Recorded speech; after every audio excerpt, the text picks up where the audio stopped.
আজ আমি শ্রীমদ্ ভগবদ্ গীতার পঞ্চম অধ্যায়ের 18 নম্বর শ্লোক আপনাদের কাছে বিশ্লেষণ করে শোনাব। বিদ্যা বিনয় সম্পন্নে ব্রাহ্মণে গোবী হস্তিনী শুনি চৈব সপাকে চ পণ্ডিত সমদর্শিনা। কৃষ্ণভক্ত কখনোই জাতি বা কুলের মধ্যে পার্থক্য বিচার করেন না।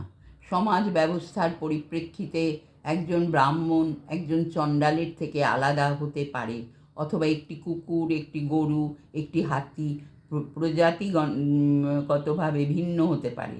কিন্তু ভগবৎ জ্ঞানী ও দৃষ্টিতে এই দেহজাত ভেদগুলি নিরর্থক, কারণ ভগবানের সঙ্গে সম্বন্ধযুক্ত হওয়ায় তিনি দেখেন যে সমস্ত জীবের অন্তরে ভগবান শ্রীকৃষ্ণ তার আংশিক প্রকাশ পরমাত্মা রূপে বিরাজ করছেন।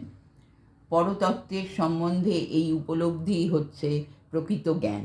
জাতি বর্ণ নির্বিশেষে ভগবান সকলকেই সমানভাবে কৃপা করেন, কারণ তিনি প্রতিটি জীবকেই তার সখা বলে মনে করেন এবং জীবের অবস্থার বিচার না করে পরমাত্মা রূপে তার সঙ্গে বিরাজ করেন।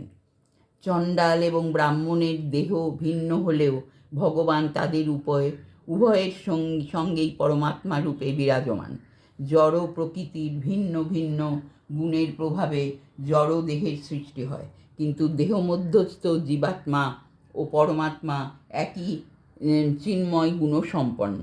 গুণগতভাবে এক হলেও জীবাত্মা এবং পরমাত্মার আয়তন ভিন্ন, কারণ স্বতন্ত্র জীবাত্মা কেবল একটি দেহে থাকতে পারে, কিন্তু পরমাত্মা প্রত্যেকটি দেহেই বিরাজ করতে পারে। কৃষ্ণ ভাবনায় ভাবিত কৃষ্ণভক্ত এই তত্ত্ব সম্বন্ধে সম্পূর্ণভাবে অবগত, তাই তিনি প্রকৃত জ্ঞানী এবং সমদৃষ্টি সম্পন্ন। জীবাত্মা ও পরমাত্মার সাদৃশ্য হচ্ছে যে উভয়ই সচ্চিদানন্দময়, আর তাদের বৈসাদৃশ্য হচ্ছে যে জীবাত্মা অনৌচৈতন্য এবং পরমাত্মা সর্বদেহে বিরাজমান বিভু চৈতন্য। নমস্কার।